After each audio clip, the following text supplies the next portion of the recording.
बिहार विधानसभा चुनाव 2025 का बिगुल बज चुका है। राजनीतिक सरगर्मी चरम पर है और राज्य के प्रमुख दल अपनी रणनीति को अंतिम रूप देने में जुटे हुए हैं।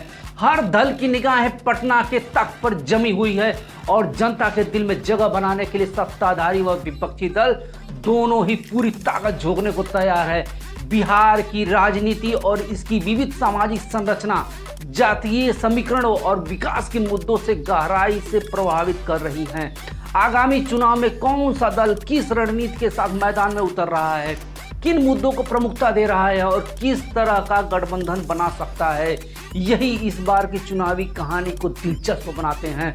सत्तारूढ़ गठबंधन की चुनौती और वर्तमान सरकार को अपनी उपलब्धियों के साथ जन असंतोष व विपक्षी के हमलों का सामना करना पड़ जा रहा है और इस विपक्ष का आक्रामक तेवर कांग्रेस और राजद दल जैसे प्रमुख दल मतदाता वर्गों को आकर्षित करने के लिए नई रणनीति और चेहरे को प्रस्तुत कर रहे हैं। नए दलों और युवा चेहरों की दावेदारी बिहार की राजनीति में नए खिलाड़ी भी अपनी उपस्थिति दर्ज करा रहे हैं और पहली बार मतदाता भी निर्णायक भूमिका में हो सकते हैं। 2025 का चुनाव सिर्फ सरकार बनाने का युद्ध नहीं है, बल्कि यह बिहार के भविष्य की दिशा तय करने का भी सबसे अहम मोड़ साबित होने वाला है। इसी पृष्ठभूमि में आगे के लेख में और राजनीतिक दलों की तैयारी, संभावित मुद्दों और जनता की प्राथमिकताएं विस्तार से विस्तृत की जा रही है। 2025 का चुनाव बिहार के लिए एक महत्वपूर्ण मोड़ लेकर आया है, क्योंकि राज्य में विधानसभा चुनाव अक्टूबर या नवंबर में होने की संभावना है। 243 विधानसभा सीट के लिए सत्तारूढ़ राष्ट्रीय जनतांत्रिक गठबंधन यानी एनडीए और विपक्षी महागठबंधन यानी कि एमजीबी के बीच कड़ा मुकाबला होने की उम्मीद है। और इसके अलावा प्रशांत किशोर की जनसंघ में बिहार की जो चुनावी परिदृश्य है उस पर अगर हम लोग जान प्रयास को तेज कर दिया है।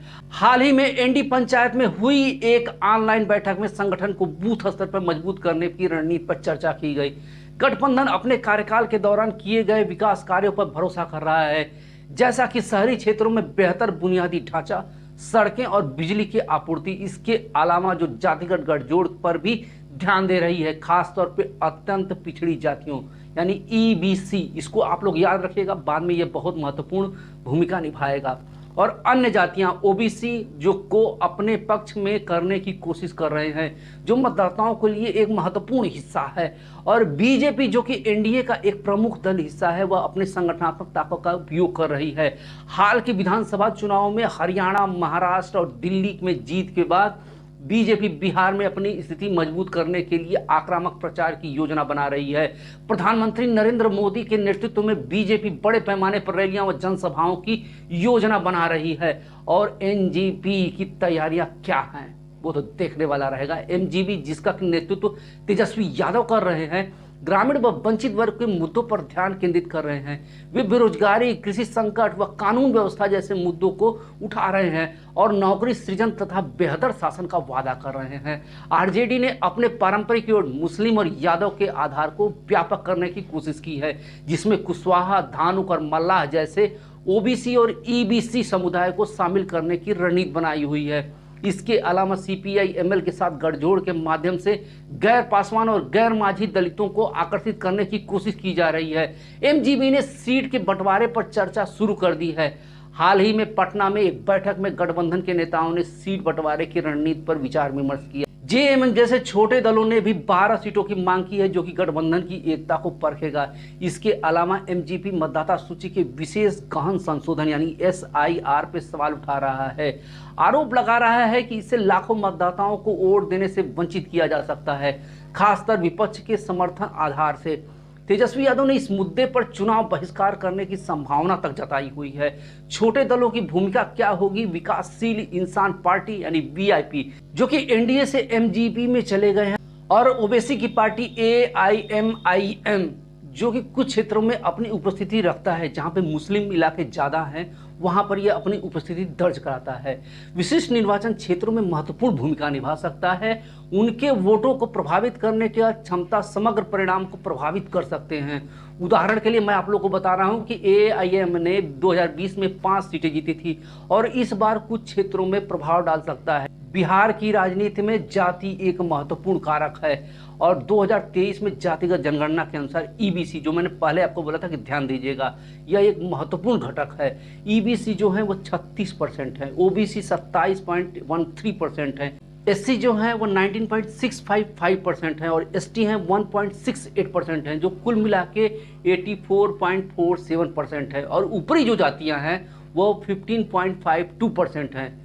और दल में अपने पारंपरिक वोट बैंक को मजबूत करने के साथ साथ अन्य जातियों के मतदाताओं को आकर्षित करने की वो कोशिश कर रहे हैं। नीतीश कुमार जेडीयू ने ऐतिहासिक रूप से लव कुश रणनीति पर भरोसा किया है, यानी जो कुर्मी और कुशवाहा समुदाय के उनको उन्होंने लक्ष्य मारा हुआ है।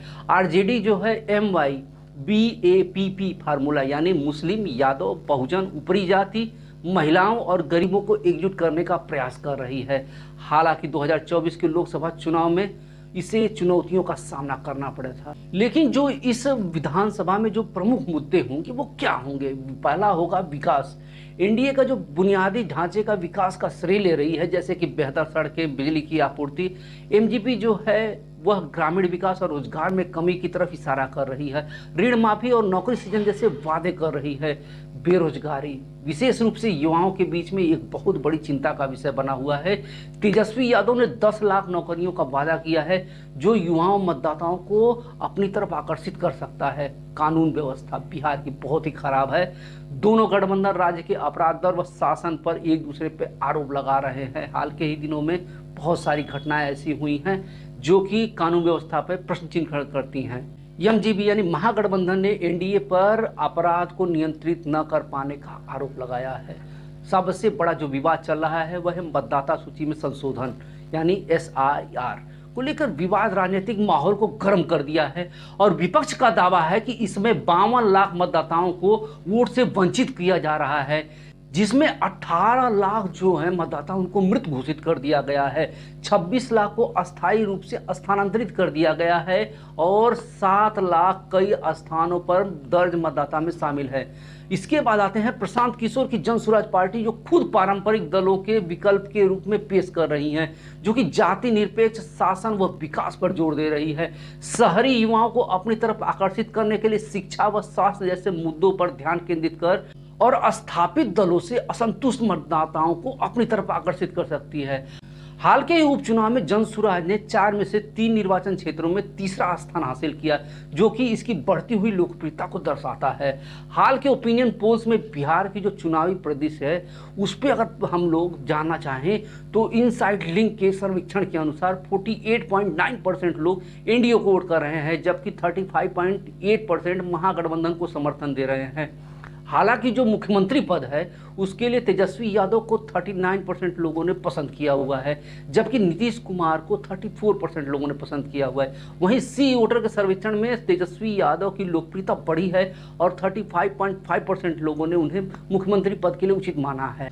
वहीं प्रशांत किशोर को 17.2% और नीतीश कुमार को 15% लोगों ने माना है कि ये लोग मुख्यमंत्री पद के लिए अच्छे हैं। एक अन्य सर्वेक्षण में युवा मतदाता एनडीए को वोट देना पसंद करते हैं, लेकिन तेजस्वी को मुख्यमंत्री के रूप में देखना चाहते हैं। लेकिन महिलाएं नीतीश कुमार को पसंद करती हैं क्योंकि उन्होंने दारू बंद करवा दी थी।